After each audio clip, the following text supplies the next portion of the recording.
शुक्लांबरधरं विष्णुं शशिवर्णं चतुर्भुजं प्रसन्नवदनं ध्यायेत् सर्वविघ्नोपशान्तये आपदामपहर्तारं दातारं सर्वसम्पदां लोकाभिरामं श्रीरामं భూయో భూయో నమామ్యహం అని రామచంద్రమూర్తికి నమస్కారం చేసుకుని మనము రామాయణంలో అయోధ్యకాండలో ఉన్నాము. 9వ సర్గ చదువుకుంటూ వెళ్ళాము.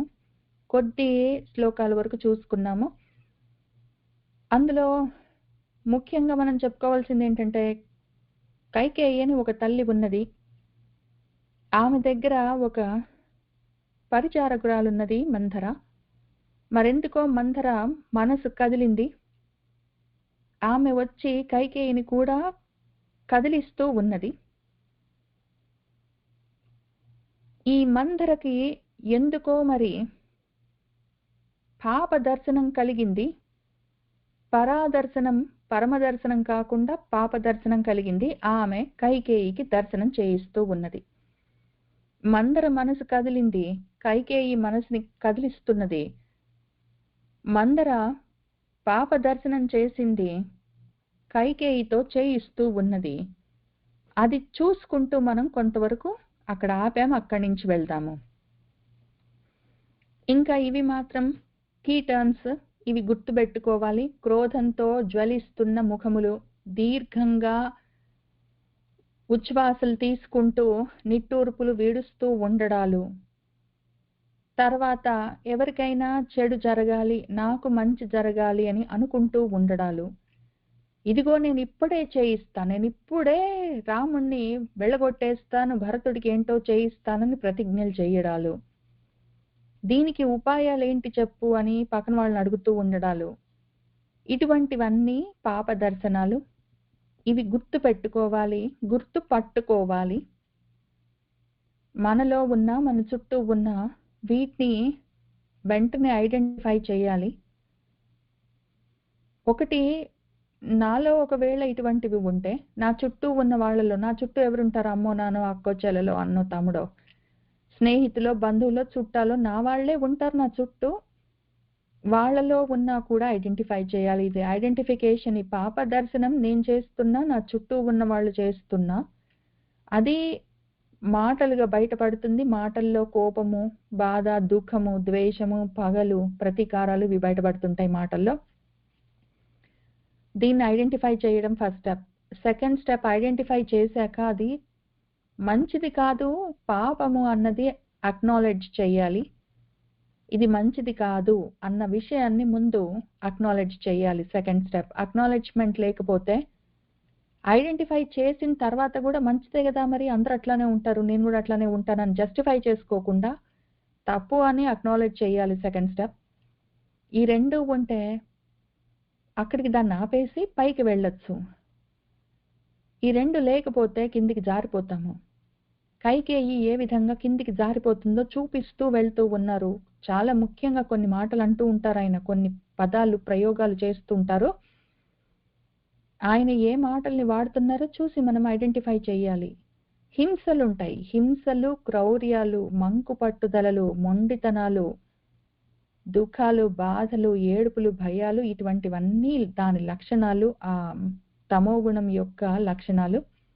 తమోగుణము మామూలుగా ఉంటే సత్వగుణం లాగానే ఉంటుంది మెత్తగా.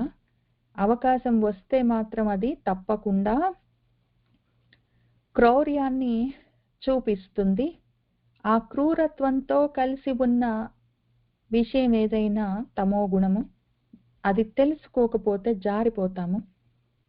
ఎంత మనవాళ్ళైనా సరే వాళ్ళలో ఇటువంటి మాటలు ఉన్నాయి, వాళ్ళు ఇటువంటి మాటలు మాట్లాడుతున్నారు, ఇటువంటి ఆలోచనలు చేస్తున్నారంటే వెంటనే గుర్తుపట్టాలి, ఐడెంటిఫై చేయాలి.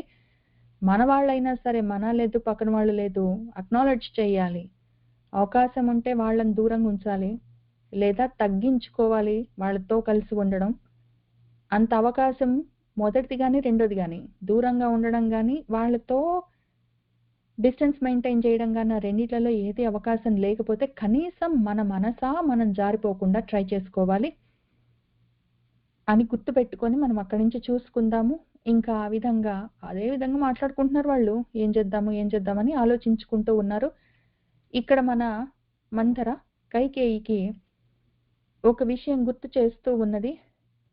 ఇదిగో ఒకానొక సమయంలో మీ ఆయన ఏదో యుద్ధానికి వెళ్తూ, దేవదానవుల యుద్ధానికి నిన్ను కూడా తీసుకొని వెళ్ళాడు. రాజర్షులతో పాటు, మిగిలిన రాజులతో పాటు వెళ్తూ ఉన్నాడు. ఆయనతో పాటు నిన్ను కూడా తీసుకొని వెళ్ళాడు.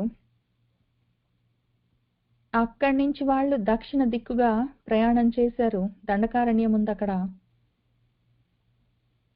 తిమిధ్వజుడు అని ఒక ఆయన ఉన్నాడు. ఆయన యొక్క పురం అది. దాని పేరు వైజయంతము. అక్కడ శంబరుడని ఒక మహా అసురుడున్నాడు అని చెప్తారు. పోయిన వారం కూడా నేను ఇది చదువుకుంటూ వెళ్ళాను. వెళ్ళిన తర్వాత మళ్ళీ చూసుకున్నాను, తిమిధ్వజుడెవరు, ఈ శంబరాసురుడెవరు అని చూశాను. కొన్ని చోట్ల ఈ తిమిధ్వజుడి పేరే శంబరాసురుడని చెప్పారు. శంబరుడు అని పిలుస్తారన్నారు. కొంతమంది ఏమో కాదు, ఈ తిమి అంటే తిమింగళము, నీళ్ళల్లో ఉండేది పెద్ద చేప. అయితే ఇటు సైడ్ వీళ్ళు ఈ చేపలు పట్టే వాళ్ళ ఊళ్ళో ఏమో మరి అక్కడ ఒక తిమింగళాన్ని ధ్వజంగా పెట్టుకున్నవాడు అయ్యిండొచ్చు. అక్కడ ఒక రాజు, వైజయంతానికి రాజు అయ్యిండొచ్చు. ఆయన పేరు శంబరుడు అయ్యిండొచ్చు, లేదా శంబరుడు ఈ తిమిధ్వజుడు అన్న రాజుకి స్నేహితుడు అయ్యిండొచ్చు అని రకరకాలుగా చెప్పారు. ఇంతకీ ఎవరికి అది ఇదమిద్దంగా ఎవరికి తెలీదు. 2-3 విధాలుగా అందరు ప్రయత్నం చేశారు. మనం వాల్మీకి మహర్షి దాని గురించి ఏమీ చెప్పలేదు. మనం మాత్రం దీన్ని భౌతికంగా కాకుండా ఫిజికల్గా ఎక్కడో దగ్గర ఉండే ఉంటుంది. తిమింగళాన్ని ధ్వజంగా పెట్టుకున్న ఒక రాజు అయిండొచ్చు, లేకపోతే రాజు పేరే తిమిధ్వజం అయిండొచ్చు. ఆయన ఊరైతే గ్యారంటీగా వైజయంతము. ఆయనే శంబరుడు కావచ్చు, కాకపోవచ్చు. అయితే ఏమంటే ఆయనలో మాత్రం ఈ ఆశ్రీ లక్షణాలు ఉన్నాయి. అంతవరకే తెలుసు మనకు. అంతవరకే చూసుకుంటూ వెళ్దాము. ఆయన నిజంగా ఎక్కడున్నాడు ఏమి అన్న విషయం మనకి ఎక్కువగా అవసరం లేదు. సరే, అప్పుడు మీ ఆయన ఆ యుద్ధంలో స్పృహ తప్పి పడిపోతే నువ్వు 2 సార్లు రక్షించావు కాబట్టి ఆయన నీకు 2 వరాలు ఇచ్చాడు. నువ్వు నాకెప్పుడు అవసరం వస్తే అప్పుడు యథేచ్ఛేయమని, ఎప్పుడైతే ఇచ్చేయం కావాలనుకుంటానో అప్పుడు కోరుకుంటాను, తదా గృహ్ణీయం అన్నావు కదా, ఇప్పుడు ఆ 2 వరాలు కోరుకో అని ఆమె చెప్తూ ఉన్నది. చెప్తూ ఏమి కోరుకోవాలా 2 వరాలు అంటే, ఒకటి భరతుడికి అభిషేకం కావాలి, రాముడు 14 సంవత్సరాలు ఊళ్ళో నుంచి వెళ్ళిపోవాలి అని 2 వరాలుగా కోరుకో అని ఆమె చెప్పింది. చెప్పి ఇంక దాన్ని ఎట్లా ఎగ్జిక్యూట్ చేయాలి. ఒకటి, ఇది అవకాశం అని చూపించింది. 2, కాబట్టి దాన్ని ఎట్లా ఎగ్జిక్యూట్ చేస్తావంటే, క్రోధాగారంలోకి వెళ్ళు, మేన పలకరించినా కూడా పలకొద్దు, ఆయన వైపుకే చూడొద్దు, అసలు మాట్లాడొద్దు అని ఆమె కొన్ని చెప్పింది సలహాలు, ఏ విధంగా ఆ పని నెరవేర్చొచ్చో. ఇంకా కావాలంటే మీ ఆయన నువ్వు అడిగావంటే అగ్నిలో కూడా దూకుతాడు, ప్రాణాలైనా వదిలేస్తాడు. నీకు కోపం తెప్పించే పని ఆయన చేయలేడు. నువ్వు కోపగిస్తే ఆయన తట్టుకోలేడు. నీకింత గొప్ప సౌభాగ్య బలమున్నది, మందబుద్ధితో ఉన్నావే, నువ్వు చూసుకోవట్లేదు. ఏమైనా నీకు మణులు, ముత్యాలు, బంగారాలు ఇవ్వడానికి ప్రయత్నం చేస్తాడు, రత్నాలు అవి తీసుకోకు, పుచ్చుకోకు, అవన్నీ మనకొద్దు. మన టార్గెట్ ఒకటి, పెద్దది ఒకటి ఉన్నది, వేరే ఉన్నది అని ఆమె నేర్పిస్తూ ఉన్నది. ఆ నేర్పిస్తూ ఉన్న చోట మనము ఇక్కడ 33వ శ్లోకం దగ్గర ఆపాము. ఇంతకీ ఆమె నేర్పిస్తూ ఉన్నది అని నేను 2 సార్లు అన్నాను కాబట్టి ఏం నేర్పిస్తూ ఉన్నదో చూద్దాము. నేర్పించడం అంటే మార్పించడము. మనసుకి ఒకటి నేర్పించేది ఏమి లేదు. మనసుని మార్చడానికి కూడా పెద్ద వేరే అవకాశం లేదు. బయట ఉన్నవాళ్ళు నా మనసు ఎట్లా మారుస్తారు? నా లోపలికి చేయి పెట్టి వాళ్ళు లోపలంతా మార్చరు కదా. మరి ఏ విధంగా చేస్తారంటే ఇట్లానే, ఇప్పుడు మన మంత్ర చేసినట్టే. మన మంత్ర ఏం చెప్పింది, చాలా సింపుల్గా ఆమె మనసు మార్చి ఆమెకు కొత్త విషయాలు నేర్పించింది, నేర్పించింది. అవి ఎట్లా చేసిందంటే మాటలతోటే. అదొకసారి చూద్దాం. ఎందుకంటే ఇవి ఐడెంటిఫై చేయాలి. ఇట్లా మన చుట్టూ ఉన్న వాళ్ళు చేస్తున్నారు, లేకపోతే నేను చేస్తున్నాను అన్నప్పుడు దాన్ని అక్నాలెడ్జ్ చేస్తేనే కదా మనము సిద్ధి చేసుకునేది. చాలా ఈజీ. అసలు ఎంత సింపుల్గా చేస్తారో మన చుట్టూ ఉన్న వాళ్ళే. ఇదిగో రాముడు మంచివాడు, ఇగ్నోర్, అసలు కామెంట్ లేదు. రాముడు గుణవంతుడు, పెద్దవాడు కాబట్టి రాజు అవ్వచ్చు. గుణవంతుడైతే ఎవరైనా రాజు అవ్వచ్చు. ఇదిగో రాముడంటే నాకు చాలా ఇష్టం, అదిగో పక్కనే ఉంటే బండరాయి పైన అయినా ఇష్టం పెరుగుతుంది పో. భరతుడు కూడా రాముడి వాడే కదా? కాదు, లక్ష్మణుడు భరతుడి వాడు. రాముడు అందరినీ బాగానే చూస్తాడు కదా? చూడడు, లక్ష్మణుడిని ఒక్కడే బాగా చూస్తాడు. రాముడితో పాటు భరతుడు కూడా రాజు అవుతాడు కదా? కాడు, రాముడి తర్వాత ఆయన కొడుకు రాజు అవుతాడు. రాముడు భరతుణ్ణి బాగా చూసుకుంటాడు, లేదు చంపించేస్తాడు. అంతా మంచి జరుగుతుంది కదా? లేదు, అంతా చెడే జరుగుతున్నది అని ఈ రకంగా చెప్తూ చెప్తూ చెప్తూ చెప్తూ మనం ఏమి చెప్తామో ఆ మాటల్ని వాళ్ళు మార్చేస్తుంటారు. మనతో పాటు మాట్లాడుతూనే మనం చెప్తున్న మాటనే మార్చి మళ్ళీ వాళ్ళు మనకు వినిపిస్తారు. దాంతో ఏమవుతుందంటే మన మనసు మారుతుంది. మన మనసుని వాళ్ళు మార్చడానికి వేరే మార్గం ఏం లేదు. నా మనసులో చేయబెట్టి కెలికి వాళ్ళు ఏం చేయలేరు కదా? కాబట్టి వాళ్ళు ఏం చేస్తారంటే నా మనసుని మార్చాలంటే నా మాటను మార్చేస్తారు. నేను అన్న మాటని మళ్ళీ మార్చేసి వాళ్ళు నాకే అప్పచెప్తారు. నా మనసుని మార్చాలంటే నా మాటను మార్చడమే పద్ధతి. ఇంత ఈజీగా చేయగలరు, ఎవరైనా చేస్తారు. చాలా జాగ్రత్తగా ఉండాలి. సరే, ఇంతకీ ఆమెం చెప్పింది చివరికి అంటే రాముడు అరాముడైపోతాడు అని చెప్పింది. రాముడు అరాముడు కాడు, రాముడు వీళ్ళకి కాకుండా పోతాడు. రాముడు లేకపోతే వీళ్ళు అరాములైపోతారు. అంతే విషయం. అది అర్థం కావట్లేదు. ఇప్పుడు అక్కడి నుంచి మనము చూసుకుంటూ కొన్ని కొత్త శ్లోకాలు చదువుకుంటూ వెళ్దాం. ఏన కాలేన రామః చ వనాత్ ప్రత్యాగమిష్యతి తేన కాలేన పుత్రః తే కృతమూలః భవిష్యతి సుగృహీత మనుష్యః చ సుహృద్భిః సార్థం ఆత్మవాన్. ఏన కాలేన, ఏ సమయంలోనైతే రామః రాముడు వనాత్ వనం నుంచి ప్రత్యాగమిష్యతి తిరిగి వస్తాడో, తేన కాలేన ఈలోగానే తే పుత్రః నీ కొడుకు కృతమూలః భవిష్యతి బాగా వేళ్ళుంచుకుంటాడు. ఎంత కాలము రాముడు దూరంగా ఉంటాడో అంతకాలం మనకు మంచిది. రాముడు తిరిగొచ్చేలోగా నీ కొడుకు ఇక్కడ బాగా పాతుకుంటాడు. చక్కగా మన ఆత్మవంతుడు, గొప్ప మనసున్నవాడు, వీణ్ణి చూస్తే కూడా, భరతుణ్ణి చూస్తే కూడా అందరికీ మంచి భావం, సుహృత్ భావం కలుగుతుంది. దానితో సుహృద్భిః సార్థం, స్నేహితులతో కలిసి మనవాడు భరతుడు సుగృహీత మనుష్యః, చక్కగా మనుషులందరినీ తన వశంలో ఉంచుకుంటాడు. కాబట్టి రాముడు కనిపించకుండా కొన్నాళ్ళు వెళ్ళిపోతే, కొంచెం చాలా కాలం వెళ్ళిపోతే మనం ఇక్కడ బాగా స్థిరపడొచ్చు. భరతుడు బాగా స్థిరపడతాడు, స్నేహితులను వాళ్ళని సంపాదించుకుంటాడు, చక్కగా మనుషులందరూ ఆయన వశమైతారు, బాగుంటుంది. ఏన కాలేన రామః చ వనాత్ ప్రత్యాగమిష్యతి తేన కాలేన పుత్రః తే కృతమూలః భవిష్యతి సుగృహీత మనుష్యః చ సుహృద్భిః సార్థం ఆత్మవాన్.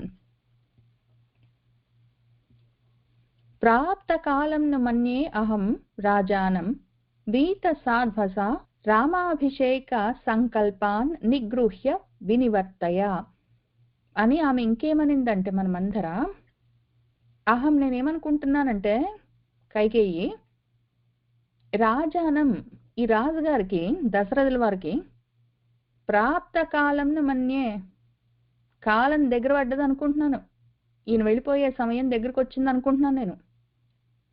కాబట్టి వీత సాధ్వస, ఇంక భయమేం లేకుండా నువ్వు రామాభిషేక సంకల్పాన్ని, రామ అభిషేక సంకల్పం ఒకటి ఉంది. రాముడికి రాజ్యాభిషేకం చేస్తానని ఆయన ఒకటి సంకల్పించాడు. ఈ వెళ్ళిపోయి ఆయన ఇంకెన్నాళ్ళు ఉంటాడు ఆయన.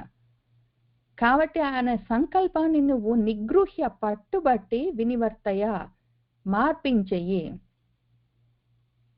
అని చెప్పింది. ఈ పట్టడం ఒకటి, మంకు పట్టుదలలు, మొండి పట్టుదలలు ముఖ్యమైన లక్షణము ఆ తమో గుణానికి. ప్రాప్త కాలంను మన్యే అహం రాజానం వీత సాధ్వస రామాభిషేక సంకల్పాన్ నిగృహ్య వినివర్తయ అనర్థం అర్థరూపేణ గ్రాహిత సా తతః తయా హృష్టా ప్రతీత కైకేయి మంధరాం ఇదం అబ్రవీత్. మన వాల్మీకి మహర్షి మనకు డైరెక్ట్ గా చెప్తున్నారు ఇక్కడ. ఆయన ఏమంటున్నారంటే, సా తయా ఆమె చేత, ఆ కైకేయి చేత, తతః ఇంకప్పుడేమైందంటే ఇన్ని విషయాలు ఆమె చెప్తున్న మాటలనే మళ్ళీ మార్చేసి ఆమెకే చెప్తూ ఉంటే ఆమె మనసు అంత మారిపోయింది. ఇప్పుడు ఆ విధంగా ఉన్న మనసుతో ఉన్న కైకేయి అనర్థాన్ని అర్ధరూపంగా, అనర్థాన్ని పట్టుకుని అదే పరమార్థం అనుకుని దాన్ని పట్టుకుంది. ఆమె చేత ఇటువంటి అనర్థము అర్థము పరమార్థంలాగా పట్టుకోబడ్డది. ఆమె మంకు పట్టుదలలు దేని గురించి? నిగృహ్య అంటే పట్టుదల. దేని గురించి? అనర్థాన్ని పట్టుకోవడంలో ఉంది ఆమెకు పట్టుదల. ఇప్పుడు దాన్ని పైగా అనర్థమని అనుకుని పట్టుకోలేదు. కనీసము పట్టుకున్నది ఇది అనర్థము, మంచిది కాదు, నాకు చెడు కలుగుతుందని తెలిసి ఆ పని చేస్తే అదొక రకము. ఇది నాకు మంచి చేస్తుంది అని అనుకోని, అర్థం నాకు ఇది అనుకోని ఆమె ఆరూపంగా పట్టుకుంది.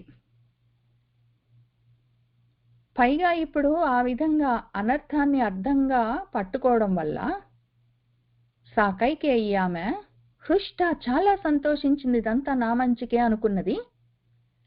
ప్రతీత పట్టుకున్నది ఆమె మనసు ఆ మాటను.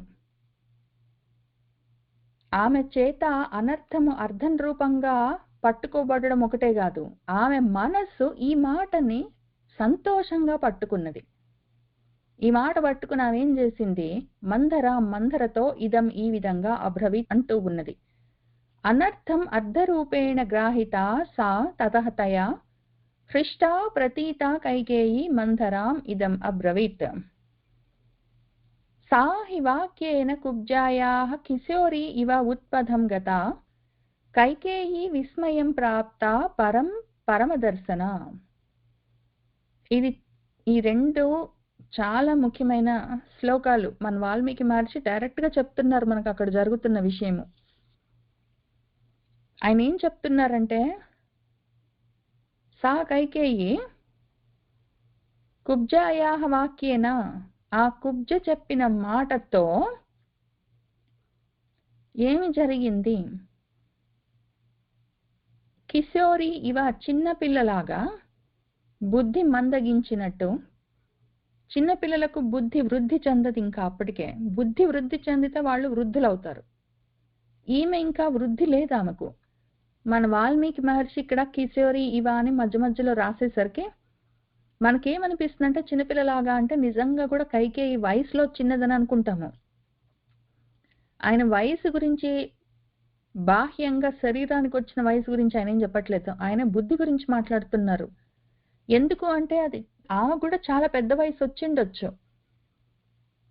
చాలా రోజుల కింద ఎప్పుడో పెళ్ళయింది, చాలా రోజులైంది. ఇప్పుడు ఆమె చిన్నపిల్ల, పసిపిల్ల, బాల ఏమి కాదు, పెద్ద ఆమె.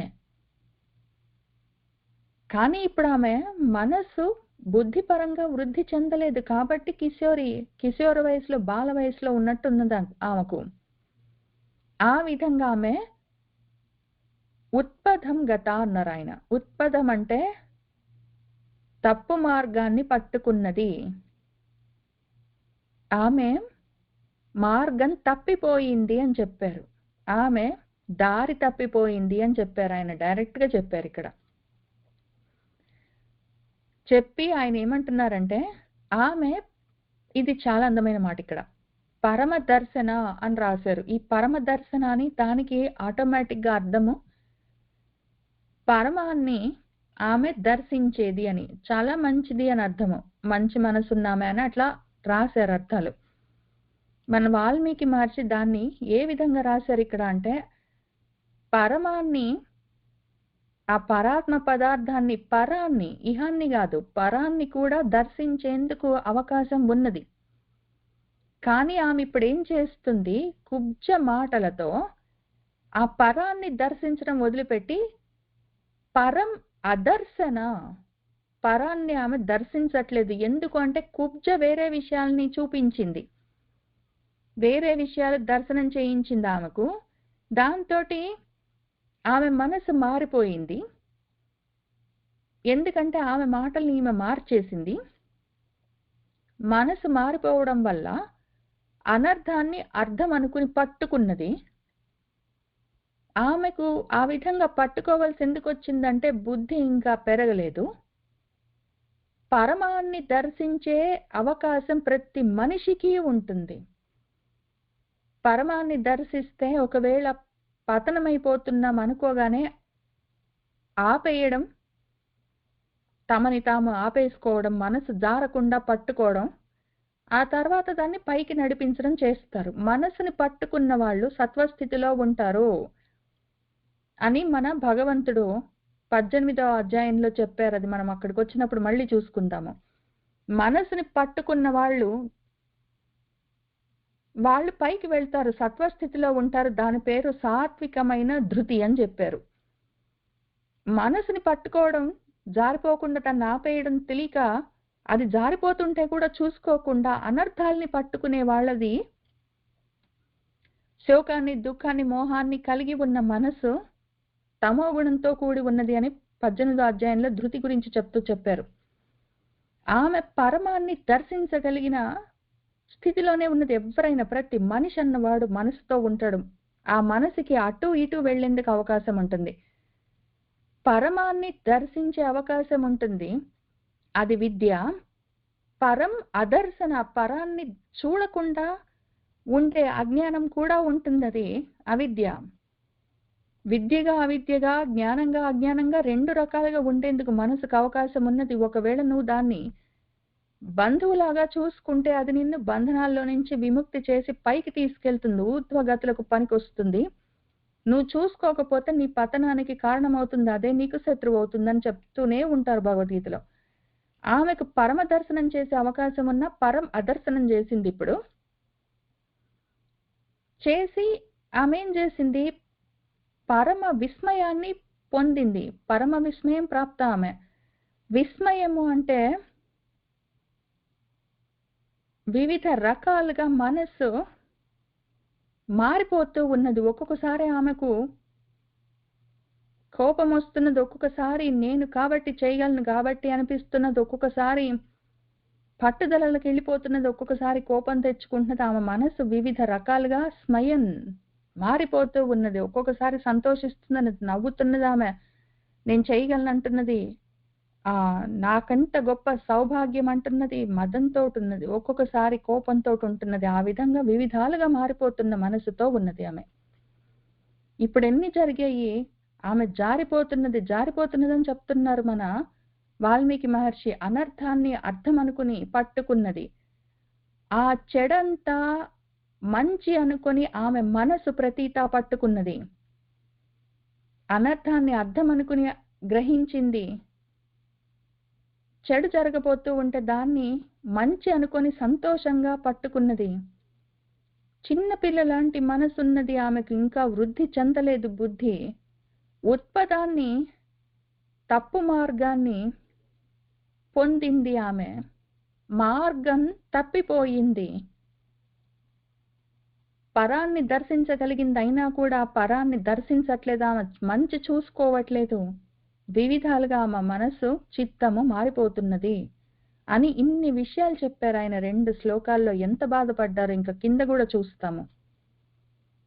అయ్యో జారిపోతున్నది, అయ్యయ్యో జారిపోతున్నది, అయ్యయ్యో జారిపోతున్నదని ఆయన శ్లోకాలు రాస్తున్నారు. జరిగిపోయిన విషయాన్ని ఆయన శ్లోకాలుగా రాసుకున్నారు.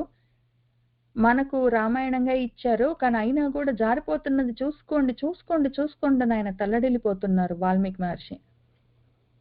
సాహి వాక్యేన కుబ్జాయాః కిశోరీ ఇవ ఉత్పదం గత కైకేయీ విస్మయం ప్రాప్త పరమదర్శన పరం అదర్శన. అది ఏ రకంగా అయినా ఇంకా అదే విషయం. ఆమె ఎట్లయినా పరాన్ని చూడబోవట్లేదు. ఇంకా ఇక్కడి నుంచి కుబ్జని ఇంకా పొగుడుతుందంటే ఇంకా అట్లా అన్నట్టు. ఎందుకంటే ఆమెకు మంచంతా చెడుగా, చెడంతా మంచిగా కనిపిస్తున్నది ఇంక ఇప్పటి నుంచి. కుబ్జే త్వాం నాభిజానామి శ్రేష్టాభిధాయినీం పృథివ్యాం అసి కుబ్జానాం ఉత్తమా బుద్ధి నిశ్చయే. ఓ కుబ్జా, ఆహా త్వాం నిన్ను ఈ శ్రేష్టమైన అభిదాయిని గొప్ప గొప్ప విషయాలన్నీ నాకు చెప్తున్న నిన్ను శ్రేష్టం ఇంత గొప్ప దానివని ఇంతవరకు నేను నా అభిజానామి తెలుసుకునే లేదే కుబ్జా. ఇంత గొప్ప విషయాలన్నీ చెప్తున్నావు, నీ గొప్పతనం ఇంతవరకు నేను తెలుసుకునే లేదు. ఆహా చూసావా ఓ కుబ్జా, బుద్ధి నిశ్చయంలో బుద్ధి పెట్టి ఆలోచించి నిర్ణయాలు తీసుకోవడంలో నువ్వు పృథివ్యాం ఈ భూమి మొత్తం మీద కుబ్జానాం కుబ్జల్లోకే ఉత్తమ కుబ్జా అసి, కుబ్జల్లోకే నువ్వు గొప్ప కుబ్జవి బుద్ధి నిశ్చయంలో. ఆహా నీ గొప్పతనం ఇంతవరకు నేను తెలుసుకోలేదు. కుబ్జే త్వాం నా అభిజానామి శ్రేష్టాం శ్రేష్టాభిధాయినీం పృథివ్యాం అసి కుబ్జానాం ఉత్తమ బుద్ధి నిశ్చయే.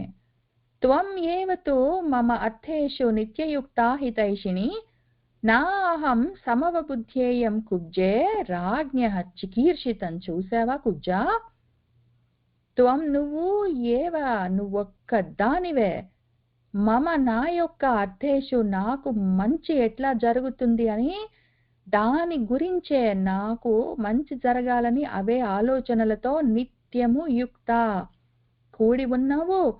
నా బాగుల కోసమే నా బాగు కోసమే చూస్తావు, నాకు మంచి జరగాలని నిత్యము ఆలోచిస్తుంటావు. నాకు హితైషినివి నాకు హితకాంక్షినివి నువ్వు, నాకు హితం కలగాలని నిత్యము అదే ఆలోచిస్తావు, నా గురించే నా కోసమే ఆలోచిస్తుంటావు.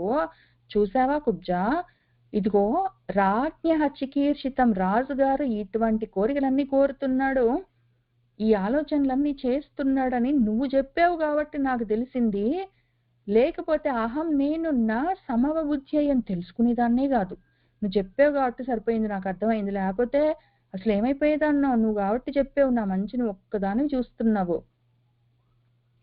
త్వం ఏవ తు మమ అర్థేషు నిత్యయుక్తా హితైషిణి నా అహం సమబుద్ధ్యేయం కుబ్జే రాజ్ఞః చికీర్షితం.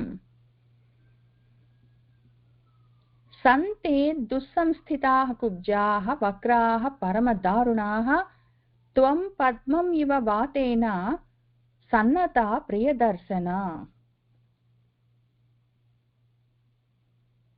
ఇక్కడ ఆమె ఏమంటుందంటే, అసలు లోకంలో కుబ్జాహ కుబ్జలు గూని వాళ్ళు, వక్రాహ వక్రంగా ఉంటారు, వంకర టింకరగా ఉంటారు, పరమ దారుణాహ దారుణంగా ఉంటారు, చూడబుద్ధి కాకుండా భయంకరంగా, దుస్సంస్థితాహ వాళ్ళ అవయవాల సంస్థితి కూడా బాగుండదు అని కుబ్జల గురించి, వక్రంగా ఉంటారు, పరమ దారుణంగా ఉంటారు, దుస్సంస్థిత అయి ఉంటారు అని ఇక్కడ రాసి ఉంది. ఈ శ్లోకం పాదం చెప్పేటప్పుడు నేను ఒక విషయం చెప్తున్నాను. మన వాల్మీకి మహర్షి పేర్లు పెడతారు, రూపాన్ని వర్ణిస్తారు, వాళ్ళ వాక్కులను వాళ్ళ చేతలను వర్ణిస్తుంటారు, ఆయన డాక్యుమెంటింగ్ చేస్తారు. అవి ఏవి శారీరకమైన విషయాల గురించి ఆయన చెప్పరు.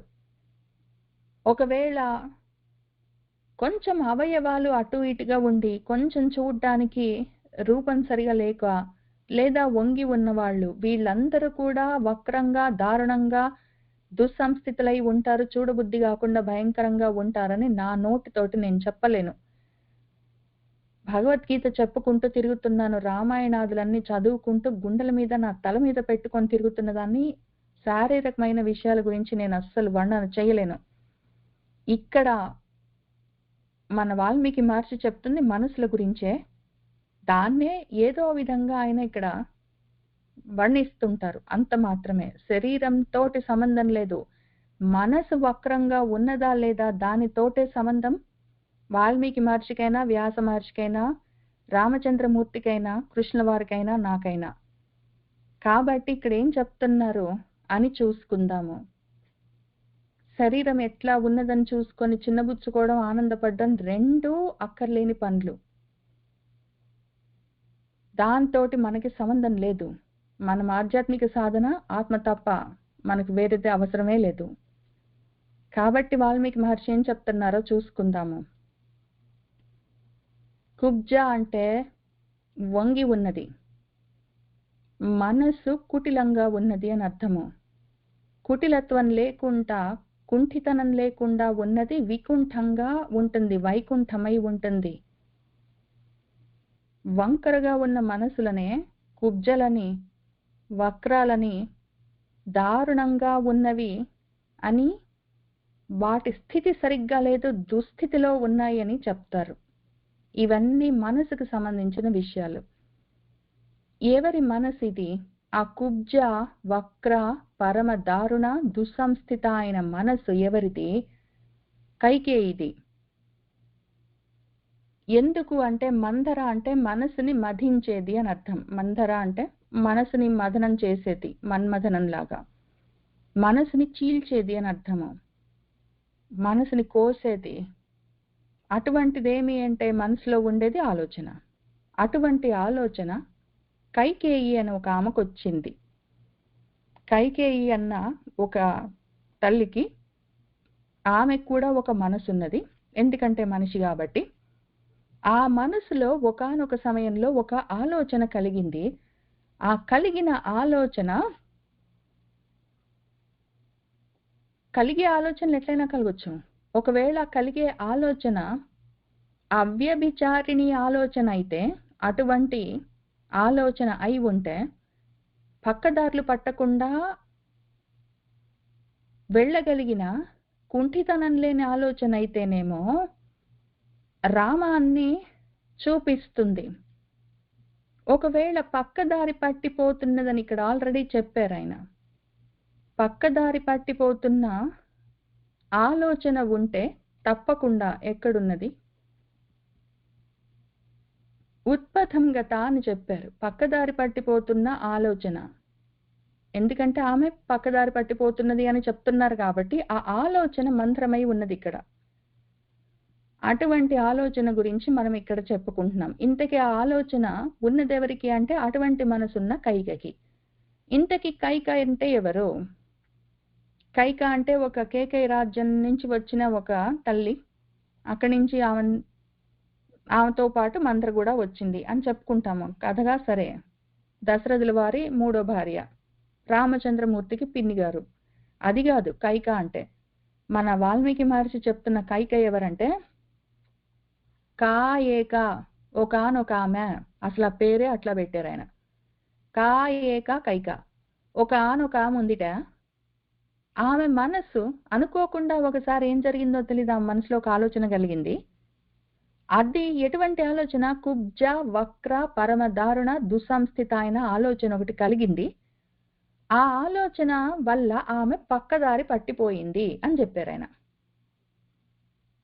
ఇప్పుడు కాయేక ఒకానొక ఉంది కదా, ఆ ఒకానొక పక్కదారి పట్టిపోయే ఆలోచనతో ఉన్న ఆమె ఎవరు అంటే, ఆమె తమో గుణంతో ఉన్నది. ఎందుకంటే పైనుంచి కింది దాకా చెప్తూనే ఉన్నారు, ఇంకా తర్వాత కూడా చెప్తారు. మనకు ఆ తమో గుణ లక్షణాలన్నీ చూసుకుంటూనే ఉన్నాము. ఈ తమో గుణంతో ఉన్న ఆమె ఇంతకీ ఎవరు? అదొక లక్షణము, అదొక గుణము. ఎక్కడున్నది? దశరథమని ఒక ఆయన ఉన్నాడు, ఆయనలో ఉన్నది. ఆయనలో 3 శక్తులు ఉన్నాయి, గుణాలు. అందులో ఒక గుణము కాయేక, ఒకానొక గుణము తమో గుణము.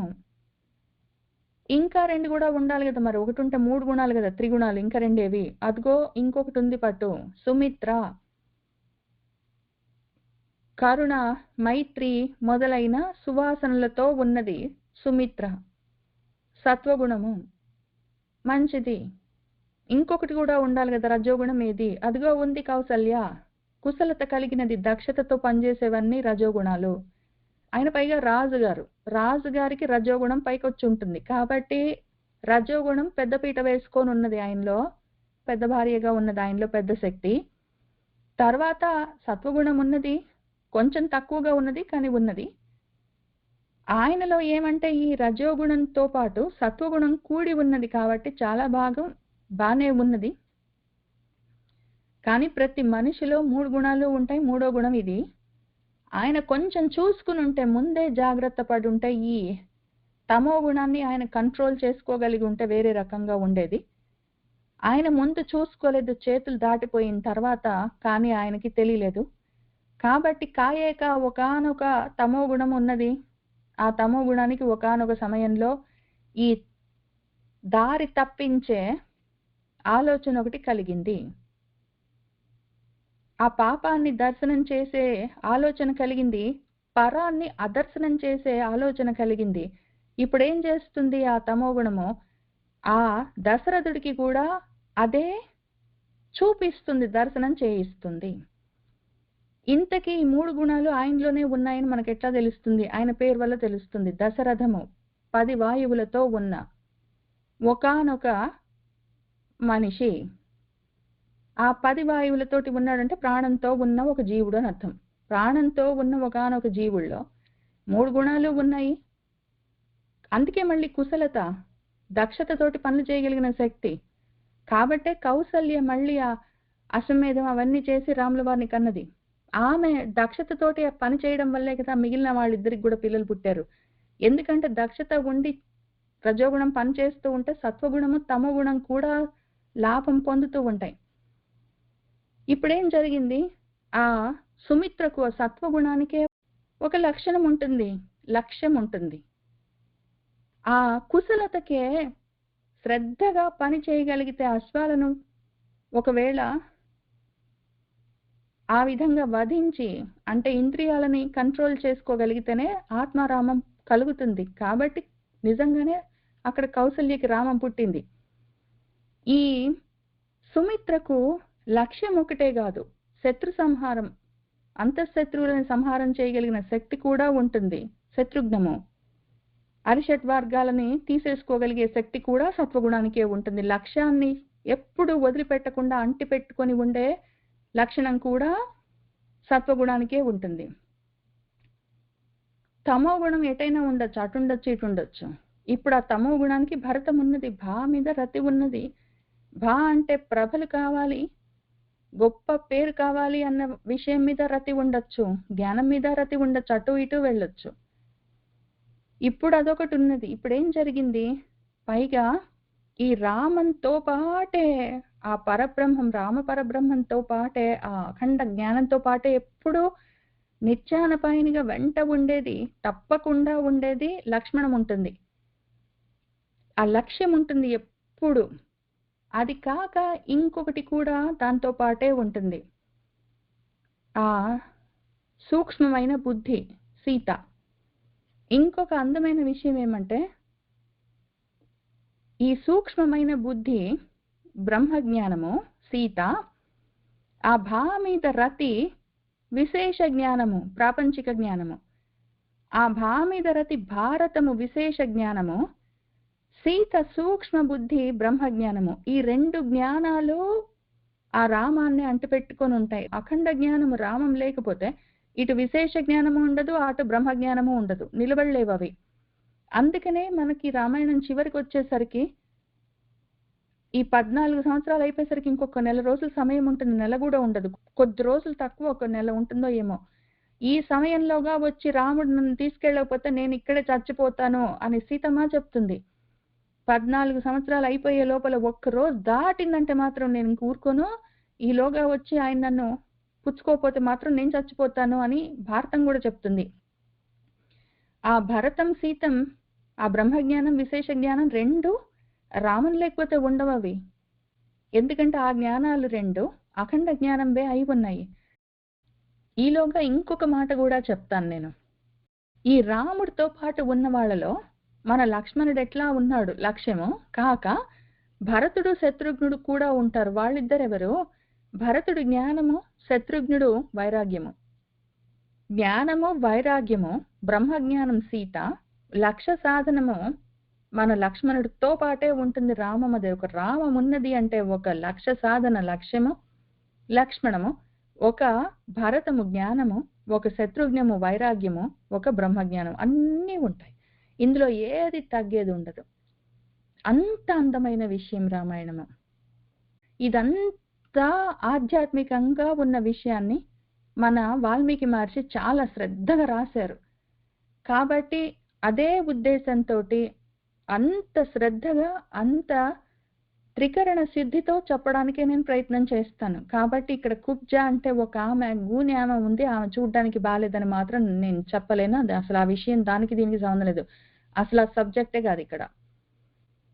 సరే, ఇప్పుడు ఈ కైకేయి మనసును మారుస్తున్న ఆ ఆలోచన బయట ఒక రూపంతోటి ఉంటే, ఆ రూపానికి పేరు మందర. అది చూడ్డానికి వంగి ఉన్నది, వక్రంగా ఉన్నది, దారుణంగా ఉన్నది. అఫ్ కోర్స్ అట్లానే ఉంటుంది ఆ ఆలోచన, దారి తప్పించే ఆలోచన. ఆ సత్ స్థితిలో ఎందుకు ఉంటుంది? అది దుస్థితిలోనే ఉన్నది. ఇప్పుడు మన కైకేయి ఏమంటుందంటే, కాబట్టి కుబ్జ, అసలు కుబ్జలందరూ వక్రంగా, దారుణంగా, దుస్సంస్థితంగా ఉంటారు గాని నువ్వు మాత్రము ఏదో వాతేన గాలి చేత సన్నత బాగా వంగిపోయిన పద్మం ఇవ పద్మంలాగా, ఆహా ప్రియదర్శన ఎంత అందంగా ఉన్నావే. మామూలుగా అయితే కుబ్జలు చూడ్డానికి బాగుంటారు కానీ వంగిపోయి అట్లా ఎట్లానో ఉంటారు. నువ్వైతే మాత్రము ఏదో గాలికి వంగిపోయిన పద్మంలాగా ఉన్నావు, చాలా అందంగా ఉన్నావు. సంతి దుస్సంస్థితాః కుబ్జాః వక్రాః పరమదారుణాః త్వం పద్మం ఇవ వాతేన సన్నత ప్రియదర్శన. ఉరహతే అభినివిష్టం వై యావత్ స్కందాత్ సమున్నతం అధస్తాత్ చ ఉదరం శాతం సునాభం ఇవ లజ్జితం. ఆహా ఓ కుబ్జే, ఇదిగో నీ ఉరహ, తే ఉరహ, నీ ఉరస్సుని వక్షస్థలము, యావత్ స్కందాత్ పొట్ట దగ్గర నుంచి భుజాల వరకు, సమున్నతంగా ఎత్తుగా అభినివిష్టం ఉన్నది కదే. పైగా అధస్తాత్ నీ నడుము నుంచి కిందికి, ఉదరం నుంచి కిందకంతా ఏదో సునాభం చక్కటి బొడ్డుతో పాటు కూడి నీ ఉదరమంతా, కడుపంతా లజ్జితమివ, దాన్ని చూసి సిగ్గుపడ్డట్టు నీ నడుమంతా శాతం చిక్కిపోయింది కదే. నీ నడుం దగ్గర నుంచి వక్షస్థలం వరకు ఆహా ఎంత ఎత్తుగా, చాలా అందంగా ఉంది. నడుం దగ్గర నుంచి కింది దాకా చూద్దామా అంటే నీ పొట్ట దగ్గర ఉన్న ఆ చక్కటి అందమైన నాభిని చూసి సిగ్గుపడ్డదా అన్నట్టు నీ నడుమంతా చిక్కిపోయింది కదే. ఉరహతే అభినివిష్టం వై యావత్ స్కందాత్ సమున్నతం అధస్తాచ్చ ఉదరం శాతం సునాభం ఇవ లజ్జితం. పరిపూర్ణంతు జగనం సుపీనౌ చ పయోధరౌ విమలేందు సమం వక్త్రం అహో రాజసి మందరే. ఆహా ఓ మందరా, నీ జగనం నడుము చూద్దామా అంటే పరిపూర్ణం, బాగా పూర్ణంగా ఉన్నది నీ నడుము. పైగా నీ పయోధరాలు సుపీనో, బాగా బలంగా ఉన్నాయి. నీ వక్త్రమహో, ఆహా నీ ముఖం చూడాలి ఇంకా, అసలు విమల ఇందు సమము, నిర్మలమైన చంద్రుల్లాగా ఉన్నది. ఆహా ఎంత గొప్పగా రాజసి రాజిల్లుతున్నావే మందర. పరిపూర్ణంతు జగనం సుపీనౌ చ పయోధరౌ విమలేందు సమం వక్త్రం అహో రాజసి మందరే. జగనం తవ నిర్ఘుష్టం రసనాదామశోభితం జంఘే భృశం ఉపన్యస్తే పాదౌ చ అపి ఆయతౌ ఉభౌ. ఇంకా తవ జగనం నీ నడుము, ఆహా అది రసనాదామ శోభితం. రసనాదామం అంటే వడ్డాణం, దాంతోటి శోభిల్లుతున్నది. నీ నడుముకు వడ్డాణం పెట్టుకున్నావు, దానికి ఉన్న చిరుగంటలన్నీ నిర్ఘుష్టం, చిన్న చిన్న సవడంతా చేస్తున్నాయి, గంటల శబ్దం అంతా వినిపిస్తున్నది. ఓహో తే జంఘే, నీ పిక్కలు చూసావా, భృశం బాగా ఉపన్యస్తే బలంగా ఉన్నాయి. పైగా నీ పాదవపి, నీ పాదాలు కూడా ఉభయ, రెండు ఉభౌ ఆయతౌ పొడుగ్గా ఉన్నాయి నీ పాదాలు. నీ కాళ్ళేమో పొడుగ్గా ఉన్నాయి, పిక్కలేమో బలంగా ఉన్నాయి. నీ నడుముకు కట్టుకున్న వడ్డాణానికి ఉన్న చిరుమువల సవడంతా వినిపిస్తూ ఉన్నదే. జగనంతవ నిర్ఘుష్టం రసనాదామ శోభితం జంఘే భృశముపన్యస్తే పాదౌ చాపి ఆయతౌ ఉభౌ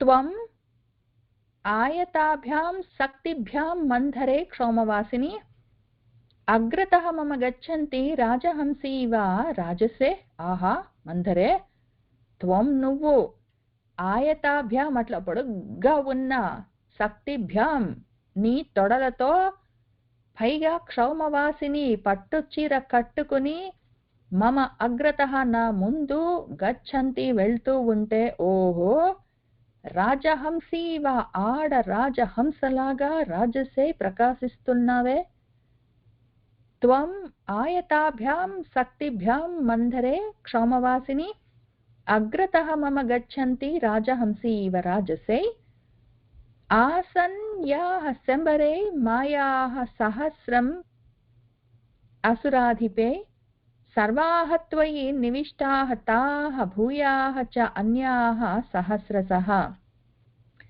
ఓహో మందరే అసలు ఇంకా అసురాధిప ఉన్నాడు కదా అసురాధిపుడు ఎందుకంటే ఈమెకు ఆయన ఒకడే తెలుసు మన అసురాధిపుడు రాక్షసుల రాజు అసురుల రాజు ఆ శంబరాసురుడు ఆ శంబరుడిలో ఆయన ఒక్కడే ఎందుకు తెలుసు అంటే అప్పుడెప్పుడో యుద్ధానికి వెళ్ళింది కదా ఆ శంబరాసురుడితోటి యుద్ధానికే మన దశరథుడు వెళ్తూ మన కైకేయిని తీసుకొని వెళ్ళాడు కాబట్టి ఆయన తెలుసు పైగా ఇప్పుడే గుర్తు చేసింది మన రాజహంస మన కైకేయికి కాబట్టి ఆ శంబరాసురుడిలో యాహ ఏవేవైతే సహస్ర మాయాలన్నీ ఉన్నాయో ఆ మాయాహ ఏవైతే ఆసన్ ఉన్నాయో తాహ సర్వాహ ఆ మొత్తము త్వయి నివిష్టాహ నీలో ఉన్నాయే ఆ శంబరాసురుడి దగ్గర ఎన్ని మహామాయలు ఉన్నాయో అవన్నీ నీలో ఉన్నాయి అసలు ఇంకొక విషయం చెప్తా మందర భూయ అసలు ఆయనలో ఉన్న మాయల కన్నా కూడా ఇంకా నీలో ఎక్కువగా ఉన్నాయి అన్యాహ వేరేవి కూడా ఇంకా సహస్ర ఎన్నో ఉన్నాయి ఆయన దగ్గరే ఉన్నాయి శంబరాసురుల్లో అంటే శంబరాసురుడిని మించిన మాయలు నీలో ఉన్నాయే మందర అని చెప్తున్నది ఇక్కడ శంబరాసురుడు అంటే ఎవరో తెలియదు మనకు అక్కడేదో వైజయంతమన్న పురానికి ఉన్న రాజో మరి రాజు వాళ్ళ స్నేహితుడో సామంతుడో ఏంటో విషయం గాని ఇక్కడ మనం ఆధ్యాత్మిక పరంగా మన వాల్మీకి మహర్షి ఏం చెప్తున్నారో చూసుకుందాం ఎందుకంటే ఆయన బయట భౌతికంగా ఉన్న విషయాలు చెప్తున్నట్టే ఉంటుంది కథగా చెప్తుంటారు కానీ విషయం అంతా మన గురించే ఇక్కడ శంబరుడు అంటే సెమ్మని తీసేసేవాడు సెమ్మకి వ్యతిరేకమైన వాడు శాంతికి వ్యతిరేకమైన వాడు అశాంతి అని అర్థము అశాంతికి ఎన్నో మాయలు ఉంటాయి కాబట్టి అటువంటి శంబరాసురుడు పైగా శంబరుడు సెమ్మకి వ్యతిరేకమైన వాడు సెమ్ము లేనివాడు అని అర్థము ఆ సెమ్ము లేనివాడు పైగా అసురుడై ఉంటాడు తప్పకుండా అసురం అంటే స్వయం ప్రకాశకత్వం లేదు అని అర్థం అజ్ఞానం అని సొంతంగా వెలగనిది ఏమి అంటే బుద్ధి వెలగని బుద్ధి అజ్ఞానంతో ఉంటుంది అబుద్ధి ఆ అబుద్ధికి ఇంకో పేరు అసురుడు అని పెడతారు మన వాళ్ళు అసురుడు అని పెట్టారంటే నాలో ఉన్న ఏదో ఒక ఆసురి లక్షణము నాలో ఉన్న ఏదో ఒక అజ్ఞానపు లక్షణము అని అర్థము ఆ శంబరాసురుడు అంటే శాంతికి వ్యతిరేకంగా ఉన్న ఒక అజ్ఞానపు లక్షణము దానికి మహామాయలు చాలా ఉంటాయి ఇదంతా నా మంచికే ఇదంతా నేను మంచివాడిని అని వాళ్ళు నమ్ముతారు అదొక ప్రాబ్లం ఈ శంబరాసురాలు వాళ్ళలో ఉంటే అదంతా మంచి నేను మహాజ్ఞాని నమ్ముతారు వాళ్ళు అవన్నీ నీలో ఉన్నాయే పైగా చాలా ఉన్నాయే ఇంకా వేరేవి కూడా ఉన్నాయే ఓహో అంటుంది ఆసన్యాః శంబరే మాయాః సహస్రం అసురాధిపే సర్వాః త్వయి నివిష్టాః తాః భూయః చ అన్యాః సహస్రశః తవ ఇదం స్థగు యద్దీర్ఘం రథఘోణం ఇవ ఆయతం మతయః క్షత్రవిద్యాః చ మాయాః చ అత్ర వసంతి తే ఇదిగో మందరా తవ నీ యొక్క ఇదం స్థగు నీ గూని ఉంది కదా అది ఎత్తు ఏదైతే ఉందో అది దీర్ఘమాహ ఎంత పొడుగ్గా ఉందే నీ గూని ఏదో రథగోణం ఉంటుంది కదా రథం పైన కప్పు ఉంటుంది కదా ఆ రథానికి ఏదో రథికులు కూర్చుంటే వాళ్ళకి ఎండ తగలకుండా పైన కప్పు ఆ కప్పు పైన కూడా కొంచెం పొడుగ్గా వాళ్ళు అందంగా తయారు చేసుకుంటే అది ఎట్లా ఉంటుందో గోణము, దాని ఇవలాగా ఆయతం పొడుగ్గా ఉన్నదే నీ గూని. నాకేమనిపిస్తుందో తెలుసా, నీ యొక్క మతయః, నీ ఆలోచనలు, నీ బుద్ధులన్నీ ఉన్నాయి కదే మందర, ఆ క్షత్ర విద్యాహ, ఆ క్షాత్రం గురించి నాకెన్ని గొప్ప గొప్ప విషయాలు చెప్పేవే. ఆహా, నువ్వు చెప్పకపోతే నాకు తెలిసేదే కాదు. ఇదిగో పెద్దవాడు గుణవంతుడు అయితే రాజు అవ్వచ్చులే గాని, గుణవంతుడైతే పెద్దవాడు అవ్వాల్సిన రూల్ ఏం లేదు అని, తర్వాత రాముడి తర్వాత రాజు రాముడు కొడుకు అవుతాడు, నీ కొడుకు అవుతాడు ఏంటి అని అన్ని విషయాలు చెప్పేవే నువ్వు. ఎంత గొప్ప గొప్ప విషయాలు చెప్పావు. ఆ క్షత్ర విద్య అంతా, ఈ మాయలన్నీ, సంబరాసురుణ్ణి మించిన మాయలన్నీ, ఇవన్నీ కూడా నాకేమనిపిస్తుందంటే, అత్ర నీ దీర్ఘమైన స్థగు ఉంది కదా నీ గూని, అందులోనే వసంతి, అన్ని అందులోనే ఉన్నాయే. నీ బుద్ధి నీ తలలో లేదు, పోనీ మోకాల్లో ఉందని నేను అనుకున్నాను, కాదు. నీ బుద్ధి అంతా నీ స్థగులో ఉన్నదే, నీ గూనిలో ఉన్నది. ఓహో, తవ ఇదం స్థగు యత్ దీర్ఘం రథఘోణం ఇవ ఆయతం మతయః క్షత్ర విద్యాః చ మాయాః చ అత్ర వసంతి తే. అత్ర తే ప్రతిమోక్ష్యామి మాలాం కుబ్జే హిరణ్మయీం అభిషిక్తే చ భరతే రాఘవే చ వనంగతే.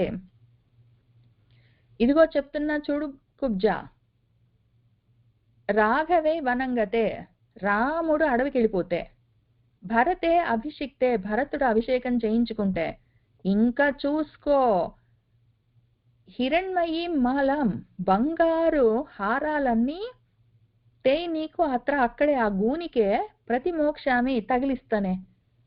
మొత్తం నీ ఆలోచనలు, నీ బుద్ధులు, నీ మహామాయలన్నీ, నీ క్షాత్ర విద్యలన్నీ ఆ గూనిలోనే ఉన్నాయే. కాబట్టి నేను బంగారు మాలలన్నీ ఆ గూనికి తగిలిస్తాను. ఈ పనైతే గాని, రాముడైతే అడవికి పోని, భరతుడు అభిషేకం చేసుకుని రాజైతే గాని, నీకు ఆ గూనికి బంగారు మాలలన్నీ తగిలిస్తా. అత్రతే ప్రతిమోక్షామి మాలాం కుబ్జే హిరణ్మయీం అభిషిక్తే చ భరతే రాఘవే చ వనంగతే. జాత్యేన చ సువర్ణేన సునిష్టప్తేన మంధరే లబ్ధార్థా చ ప్రతీతా చ లేపయిష్యామి తే స్థగు. ఇదిగో మంధర, లబ్ధార్థ, నా కోరిక తీరిందా, ప్రతీత, ఇంకా నాకు సంతోషం కలిగితే, వెంటనే నా కోరిక తీరిందంటే నాకు చాలా సంతోషంగా ఉంటుంది. ఇంకప్పుడు నేను తే స్థగు, నీ గూనికి జాతేన, మంచి జాతి కలిగిన, సునిష్టప్తేన, బాగా తపం పెట్టి దాన్ని బాగా కాల్చి పుటం పెట్టిన, సువర్ణేన, బంగారంతో, నీ స్థగు, నీ గూనికి లేపయిష్యామి, నేను మొత్తం బంగారు పూత పూయిస్తానే. జాత్యేన చ సువర్ణేన సునిష్టప్తేన మంధరే లబ్ధార్థా చ ప్రతీతా చ లేపయిష్యామి తే స్థగు. ముఖే చ తిలకం చిత్రం జాతరూపమయం శుభం కారయిష్యామి తే కుబ్జే శుభాని ఆభరణాని చ. కుబ్జా, నీ ముఖానికి జాతరూపమయమైన, బంగారుమయమైన, శుభం, చక్కటి, అందమైన, చిత్రం, చూడ్డానికి చిత్రంగా ఉన్న, రకరకాలుగా అందంగా ఉన్న తిలకాన్ని దిద్దిస్తానే, కారయిష్యామి, చేయిస్తానే. నీకు ముఖానికి పెట్టుకోవడానికి బంగారంతో తయారు చేసిన తిలకాన్ని తయారు చేయిస్తానే. తే నీకు శుభాని ఆభరణాన్ని, అందమైన ఆభరణాలన్నీ కారయిష్యామి, చేయిస్తానే. ముఖే చ తిలకం చిత్రం జాతరూపమయం శుభం కారయిష్యామి తే కుబ్జే శుభాని ఆభరణాని చ.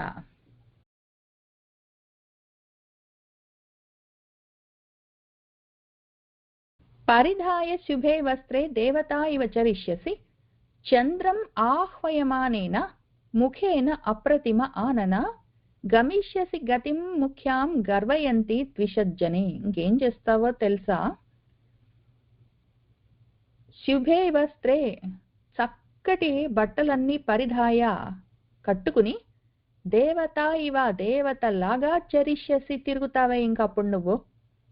ఏదో అప్రతిమ ఆనన ముఖేన, ఏదో నీ ముఖం ఎట్లా ఉంటుందంటే ఇంకా అప్పుడు అప్రతిమం సాటి లేనట్టు ఉన్న నీ ముఖంతో ఏదో చంద్రుణ్ణే ఆహ్వయమానేనా ఆహ్వానిస్తున్నట్టు నీ ముఖం ఎంత అందంగా ఉంటుందంటే ఇంక దానికి సాటి చంద్రుడు కూడా లేడు, కావాలంటే వచ్చి చూసుకొని నువ్వు చంద్రుణ్ణి పోటీకి పిలుస్తున్నట్టు ఉంటుందే అప్పుడు. ఇంక నువ్వేం చేయొచ్చో తెలుసా కుబ్జే, నీ ద్విషజ్జనే, నీ ద్విషులు ఉంటారు కదా, ద్వేషులు, నీ శత్రువులు, ఆ జనాల మధ్యలో గర్వయంతి గర్విస్తూ ముఖ్యాం గతిం, ముఖ్యంగా ప్రముఖంగా వాళ్ళందరూ నీ శత్రువులందరూ చూస్తుంటే వాళ్ళ మధ్యలో నుంచి గొప్పగా గర్వంగా గమిష్యసి వెళ్తూ ఉండొచ్చే. పరిధాయ శుభై వస్త్రై దేవతా ఇవ చరిష్యసి చంద్రం ఆహ్వయమానేన ముఖేన అప్రతిమ ఆనన గమిష్యసి గతిం ముఖ్యాం గర్వయంతి ద్విషజ్జనే. తవాపి కుబ్జాయాః సర్వాభరణభూషితాః పాదౌ పరిచరిష్యంతి యథా ఏవ త్వం సదా మమ.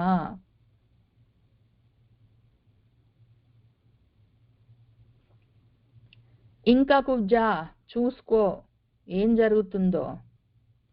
యథా ఏ విధంగానైతే త్వం సదా నువ్వు ఎప్పుడు మమ నా పాదాలకు పరిచర్యలు చేస్తూ ఉంటావో అట్లానే కుబ్జాహ మిగిలిన కుబ్జలందరూ సర్వాభరణ భూషితాహ చక్కగా అన్ని ఆభరణాలను అలంకరించుకుని ఉన్నవాళ్ళై కుబ్జాయాహ తవ కుబ్జవైన నీకు అపి కూడా నీ యొక్క పాదాలకు పరిచర్యలు చేస్తారు. యదా ఏ విధంగానైతే నువ్వు నాకు నా పాదాలకు పరిచర్యలు చేస్తున్నావో అట్లానే మిగిలిన కుబ్జలందరూ గొప్పగా అలంకరించుకుని కుబ్జవైన నీ పాదాలకు పరిచర్యలు చేస్తారు. తవ అపి కుబ్జాయాః సర్వాభరణ భూషితాః పాదౌ పరిచరిష్యంతి యథా ఏవ త్వం సదా మమ. ఇతి ప్రశస్యమానా సా కైకేయీం ఇదం అబ్రవీత్ శయ్యానాం శయనే శుభ్రే వేద్యాం అగ్నిశిఖాం ఇవ. ఇది ఈ విధంగా ప్రశస్యమాన ప్రశంసించబడుతూ ఉన్న మన కుబ్జ మన మంధర సా కైకేయి మా కైకేయితో, ఆ కైకేయి ఎట్లా ఉంది, శుభ్రే శయనే శుభ్రమైన పక్క మీద శయ్యానాం పడుకునుంది. ఎట్లా, వేద్యాం అగ్నికుండంలో అగ్నిశిఖాం ఇవ అగ్నిశిఖలాగా, ఏదో అగ్నికుండంలో అగ్నిశిఖ ఉన్నట్టు చక్కటి శుభ్రమైన మంచంలో ఈమె పడుకుని ఉన్నది సా కైకేయి. ఇక్కడికి కూడా ఆ అగ్ని యజ్ఞాగ్నిగా ఉంటే అయిపోయేది, అది కొంపలు తగలబెట్టే దారుణమైన అగ్నిగా మారకుండా ఉంటే బాగుండేది. ఇక్కడికి కూడా ఆగొచ్చు. ఇప్పటికైనా ఆమె ఆ మాట వినకుండా ఉంటే ఇంకా జారిపోయే అవసరం ఉండదు. కనీసం అక్కడికి ఆగితే చ్యుతం కాకుండా ఉంటే అక్కడి నుంచి పైకి వెళ్ళొచ్చు. జారిపోతే చేసేదేం లేదు. ఇంకా అగ్నిశిఖలాగా ఉన్నది, అది రగలొచ్చు, అక్కడికే ఆగొచ్చు. అయితే ఏమవుతుందో చూద్దాం ఈలోగా. అటువంటి కైకేయితో మన మందర ఈ విధంగా కైకేయి చేత ప్రశంసించబడుతూ ఉన్న మందర ఇదం అబ్రవీతి ఈ విధంగా అన్నది. ఇది ప్రశస్యమాన సా కైకేయీం ఇదం అబ్రవీత్ శయ్యానాం శయనే శుభ్రే వేద్యాం అగ్నిశిఖాం ఇవ.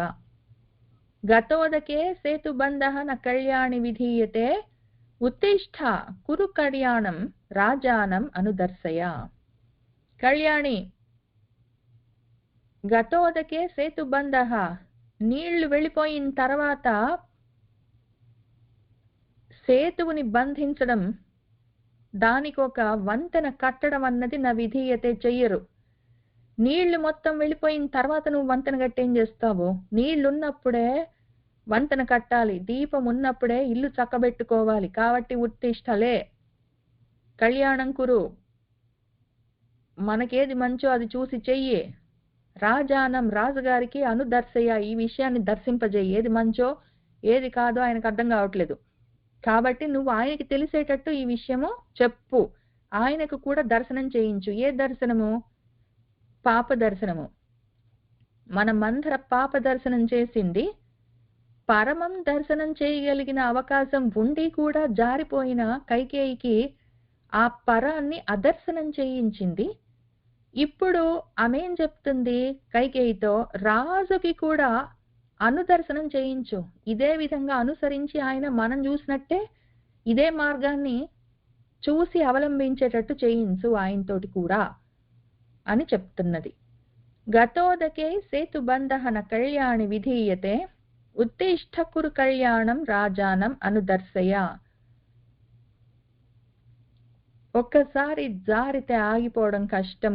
దాని కాన్సిక్వెన్సెస్ చాలా దూరం ఉంటాయి.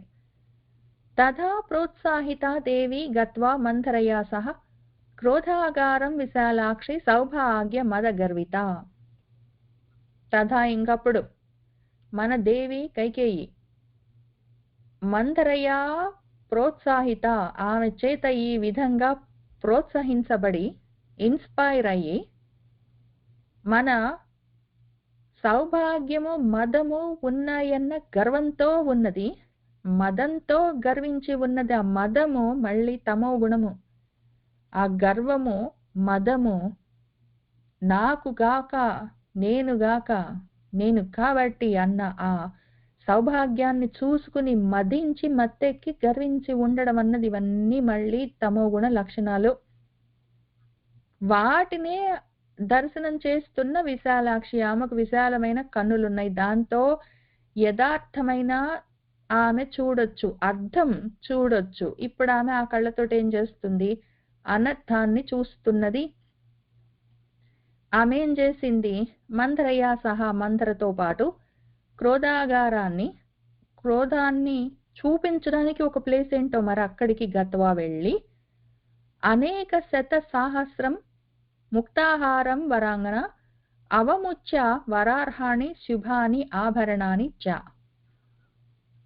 అనేకమైన శత సహస్రం, ఇంక ఎంతో విలువైన ముక్తాహారాలను, ముక్తాలంటే ముత్యాలు, ముత్యాల హారాలను, వరార్హాణి శ్రేష్టమైన ఘనమైన విలువైన, శుభాని ఆభరణాన్ని చక్కటి ఆభరణాలను, అవముచ్చ వదిలిపెట్టి, తతః హేమోపమా తత్ర కుబ్జా వాక్యవసంగత సంవిశ్య భూమౌ కైకేయి మంథరాం ఇదం అబ్రవీత్. తతః ఇంకప్పుడు హేమోపమా బంగారం లాంటిదే. ఆమె కూడా బంగారం లాంటిదే. ప్రతి వాళ్ళు బంగారం లాంటి వాళ్లే. ఎందుకు అంటే ఆ బంగారం అన్నది హిరణ్మయమై ఉన్నది. జ్ఞానము, ప్రకాశిస్తున్న జ్ఞానము హిరణ్మయమై కనిపిస్తుంది. అయితే అది ఒకవేళ ఆవరణలతో కూడి ఉంటే, దాని చుట్టూ ఆవరణలు ఉంటే, తమో గుణమన్న ఆవరణంతా ఆవరించి ఉంటది, ఇంకా వేరే విషయము. కానీ అసలు చైతన్యం మాత్రం అది ఎప్పుడు అట్లానే ఉంటుంది. దానికి మార్పు లేదు. దాని చుట్టూ ఉన్న తమో గుణానికే ఇన్ని లక్షణాలు. ఆమె కూడా బంగారం లాంటిదే పాపము. ఇప్పుడేం జరిగింది? తత్ర అక్కడ ఆమె కుబ్జా వాక్యవశం గత, కుబ్జ యొక్క ఆ వంకరగా ఉన్న మాటలకు, ఆ మాటల యొక్క వశంలోకి వచ్చింది ఆమె. వంకరగా ఉన్న కుబ్జ యొక్క వాక్యాల వశం కాదు, వంకరగా ఉన్న వాక్యాలు, ఆ ఆలోచన వంకరగా ఉన్నది. ఆ మాట దాన్ని పట్టుకున్నది ఆమె, దాన్నే అర్థం అనుకున్నది. ఆ అనర్థాన్ని దారి తప్పిపోయింది, వివసురాలైంది, స్వవశంలో లేదామె, ఆ వాక్య వశంలో ఉన్నది. ఇప్పుడేం చేసింది ఆ కైకేయి?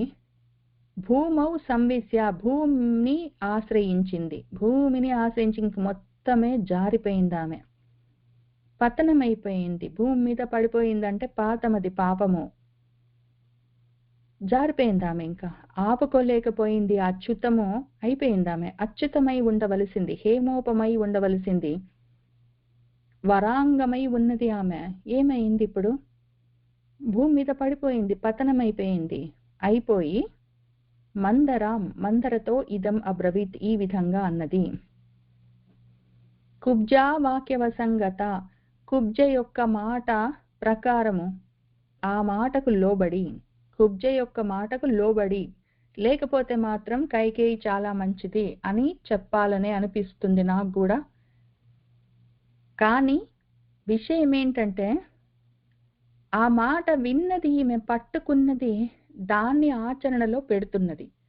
అట్లా పెట్టాలన్న ఉద్దేశం ఆమెలో ఆల్రెడీ ఉన్నది. ఒకవేళ ఆమె గుణం అటువంటిది కాకపోతే, చెప్పేవాళ్ళు చాలా చెప్తారు, మనం వినవలసిన అవసరం లేదు, ఇది నాకు మంచిది కాదు అనుకున్నప్పుడు, ఇది నాకు హితకరం కాదు అనుకున్నప్పుడు వినవలసిన అవసరం లేదు. ప్రతి వాళ్ళు ఏవో ఒకటి చెప్తారు, మన చుట్టూ ఉన్న వాళ్ళు, మన మనసే మనకి ఎన్నో చెప్తుంటుంది. అయితే ఆ మాటలన్నీ వినవలసిన అవసరం లేదు. ఎక్కడ ఆగాలో, ఏది మంచో చెడో తెలుసుకోవలసిన విచక్షణ జ్ఞానం మనలోనే ఉన్నది. ఆ రకంగా విచారించే శక్తి మనకున్నది. ఆ వివేక జ్ఞానాన్ని మనం చూపించుకోకపోతే మనం జారిపోతాము. దానికి అంటే మంత్ర చెప్పింది కాబట్టి ఇట్లా జారిపోయింది అని అనడం చాలా ఈజీ. కానీ అది బ్లేమ్ ట్రాన్స్ఫర్ చేయడమే, పక్కన వాళ్ళని బ్లేమ్ చేయడమే. ఒకవేళ నిప్పు పడితే ఆ చెక్క కాలిందనుకోండి, నిప్పు తప్పే అని చెప్పొచ్చు. కానీ అది చెక్కలో ఆ కాలే గుణమున్నది కాబట్టి నిప్పు ఆ చెక్క మీద పడితే అది కాలింది, అది రగిలింది, మండింది. ఒకవేళ అదే నిప్పు నీళ్ళల్లో పడితే ఆ నిప్పును కూడా చల్లార్చేస్తుంది. ఎందుకు అంటే ఆ నీళ్లకు రగిలే గుణం లేదు, ఆర్పేసే చల్లార్చే గుణం ఉన్నది కాబట్టి ఆ నిప్పును ఆర్పేస్తుంది. దాంట్లో ఆ గుణం లేదు. ఈ చెక్కలో ఒకవేళ నిప్పు పడితే అది రగులుతుంది. ఎందుకు అంటే ఆ రగిలే గుణం దానికి ఉన్నది. దాంట్లో ఉన్న గుణం ముఖ్యము. బయట నుంచి పడ్డ నిప్పు కణిక నిమిత్తము. బయట నుంచి ఒకవేళ ఏదైనా వచ్చి లోపల పడితే కూడా దాన్ని నేను చల్లారుస్తున్నానా, ఇంకా దాన్ని పెట్టుకొని రగిలిపోతున్నానా? ఆ రగిలిపోతున్నాను అంటే రగిలిపోయే గుణం నాలో ఉన్నది. చల్లారుస్తున్నాను, ఆ ఆలోచన నెమ్మదించింది అంటే నెమ్మదించే గుణం నాలో ఉన్నది అని అర్థం. నాలో గుణంతో సంబంధం. బయట నుంచి వచ్చి నా మీద ఏం పడ్డాయి, బయట వాళ్ళు నాకేమి చెప్పారు, వాళ్ళ మాటలు ఎట్లా ఉన్నాయి, నన్ను ఎట్లా మార్చాలని చూశారు, అది కొంతవరకే ఉంటుంది. నీలో కూడా ఆ మాటలు పట్టుకొని రగిలిపోయే గుణం నీలో ఉంటే ఇంక చేసేదేం లేదు. నీ గుణాన్ని బట్టే నువ్వు ఉంటావు. పక్కన వాళ్ళు చెప్పేవాళ్ళు చాలా చెప్తారు. కాబట్టి మొత్తం కుబ్జదే తప్పని చెప్పడానికి లేదు. కుబ్జ అసలు బయట ఒక మనిషి ఉన్నది, ఆమె చెప్పిన మాటలు అనుకుంటే కూడా అది బయట విషయమో, అది ఎంతవరకు ఉంటుంది, కొంతవరకే ఉంటుంది. మొత్తం కంప్లీట్ గా 100% ఇన్ఫ్లుయెన్స్ చేసే అవకాశం, మొత్తం వాళ్ళ వశంలోకి మనం వెళ్ళిపోవాల్సిన అవసరం ఉండదు. అంత వివశులమై పరవశులమై పక్క వాళ్ళ వశమై మనం ఉండవలసిన అవసరం లేదు. నా సొంత తెలివితేటలు, నా వివేక జ్ఞానము, నా ఆలోచన శక్తి నాకు ఉండాలి కదా. ఉన్నా కూడా నాలో అటువంటి గుణం ఉంటే మళ్ళీ గుణం తప్పు, నేనేం చేస్తాను, నా గుణమే అంత అని దుర్యోధనుడు అన్నట్టు కూడా అనొచ్చు. అది కూడా తప్పు. మంచి చెడు చూసుకొని విచక్షణ జ్ఞానంతో ఆలోచించుకోవాల్సిన శక్తి నీకు ఉన్నది. వాడుకుంటే మంచిది, లేకపోతే లేదు. బయట వాళ్ళు ఎంత చేస్తారంటే కొంతే చేస్తారు, మిగిలిందంతా నీ మీదే ఉంటుంది. పతనమైపోయి నువ్వు భూమి మీద మొత్తమే అప్పడంలాగా అంటుకున్నావంటే అది నీదే తప్పు. పక్కన వాళ్ళు ఏం చేస్తారు, చెప్పేవాళ్ళు చాలా చెప్తారు, చెప్తూనే ఉంటారు. తథా ప్రోత్సాహిత దేవి గత్వా మంథరయా సహ క్రోధాగారం విశాలాక్షి సౌభాగ్యమదగర్విత అనేక శత సాహస్రం ముక్తాహారం వరాంగన అవముచ్య వరార్హాణి శుభాని ఆభరణాని చ. తతః హేమోపమా తత్ర కుబ్జా వాక్యవసంగత సంవిశ్య భూమౌ కైకేయి మంథరాం ఇదం అబ్రవీత్. ఇక్కడ ముక్తాహారం అన్నప్పుడల్లా, వరాంగన అన్నప్పుడల్లా నాకు మళ్ళీ ఆశలన్నీ చాలా కలుగుతాయి. ప్రతి మాటని అనలైజ్ చేయాలన్న ఆశ అసలు పోవట్లేదు. కానీ కథ కదలదని చెప్పి ఇంకా వెళ్లాల్సి వస్తుంది. కానీ ఇది మాత్రం ఆపుకోలేకపోతున్నాను. ముక్తాహారాన్ని ఆమె అవముచ్చ వదిలిపెట్టింది, ముక్తాహారాన్ని వదిలిపెట్టింది. అన్నిటినీ హరించే జన్మలతో పాటు సంసార మొత్తం సాగరాన్ని, ఆ సైకిల్ని మొత్తాన్ని హరించేది ఒకటి ఉన్నది, ముక్తి. ఆ ముక్తి అన్నదాన్ని ఆమె వదిలిపెట్టింది, మోక్షాన్ని వదిలిపెట్టింది, అక్కర్లేని వాటిని పట్టుకున్నది, ఆమె పతనమైపోయింది. అవసరం లేదు నాకు అనుకునుంటే బాగుండేది, కావాలి అని పట్టుదలలకు పోయింది, జారిపోయింది. ఇహవా మాం వృతాం కుబ్జే నృపాయ ఆవేదయిష్యసి వనంతు రాఘవే ప్రాప్తే భరతః ప్రాప్స్యతి క్షితిం. ఇదిగో కుబ్జే, అయితే రాఘవే వనం ప్రాప్తే, రాముడు అడవికి వెళ్ళిపోతే, భరతః క్షితిం ప్రాప్స్యతి, భరతుడు రాజ్యాన్ని పొందితే అదొక తీరు.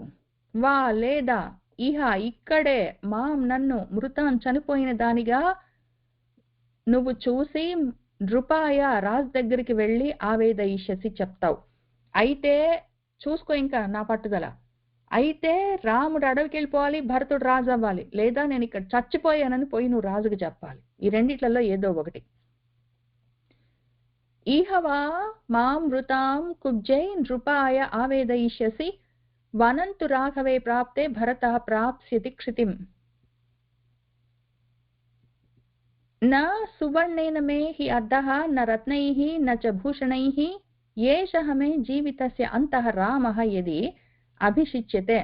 యది ఒకవేళ రామః రాముడు గాని అభిషిచ్యతే రాజ్యాభిషేకం చేసుకుంటే, ఇంకా సువర్ణేన బంగారంతో గాని, రత్నైః రత్నాలతో గాని, భూషణైః ఆభరణాలతో గాని, మే నాకు నా అర్ధః ఇంకా అవసరమే లేదు. రాముడు ఒకవేళ రాజైతే మాత్రం మే నా జీవితస్య నా జీవితానికి ఏషః ఇదే అంతః, ఇంక ఇదే అంతు, ఇంకింతే రాముడు రాజయ్యాడంటే మాత్రం ఇంక నేను ప్రాణాలతో ఉండను. నా సువర్ణేన మే హి అర్థః న రత్నైః న చ భూషణైః ఏషః మే జీవితస్య అంతః రామః యది అభిషిచ్యతే. అధః పునః తాం మహిషీం మహీక్షితః వచోభిః అత్యర్థ మహాపరాక్రమైః ఉవాచ కుబ్జా భరతస్య మాతరం హితం వచః రామముపేత్య చాహితం. అధః ఇంకప్పుడు పునః మళ్ళీ తాం మహీక్షితః మహిషి మా రాజుగారి భార్యతో మన కుబ్జ వచోభిః అత్యర్థం మహాపరాక్రమైః మహా కరుకుగా ఉన్న, అత్యర్థం మహాపరాక్రమంగా మహా కఠినంగా ఉన్న వచోభిః మాటలతో భరతస్య మాతరం భరతుడి తల్లికి హితం కలిగేటట్టు, రామముపేత్య అహితం రాముడికి చెడు కలిగేటట్టు ఉన్న వచః మాటలతో ఆ కుబ్జ కైకేయితో ఉవాచ ఈ విధంగా అంటూ ఉన్నది. అసలే ఆమె కఠినంగా ఉన్న మాటలన్నీ మాట్లాడుతూ ఉన్నది. ఆమెతోటి ఇంకా కొంచెం ఆమెను రెచ్చగొట్టేటట్టు, భరతుడికి మంచి జరిగేటట్టు, రాముడికి చెడు జరిగేటట్టు మన మందర మాట్లాడుతూ ఉన్నది. అధః పునః తాం మహిషీం మహీక్షితః వచోభిః అత్యర్థ మహాపరాక్రమైః ఉవాచ కుబ్జా భరతస్య మాతరం హితం వచః రామం ఉపేత్య చ అహితం. అన్న చోట మనం ఇవాళకి ఇక్కడ ఆపుదాము. ఇంకా ఒక 6 శ్లోకాలతోటి ఆమె మన మందర చెప్తూనే ఉంటుంది మన కైకేయికి. కైకేయి వింటూనే ఉంటుంది. ఆమె ఆగు అనదు, ఈమె ఆపదు.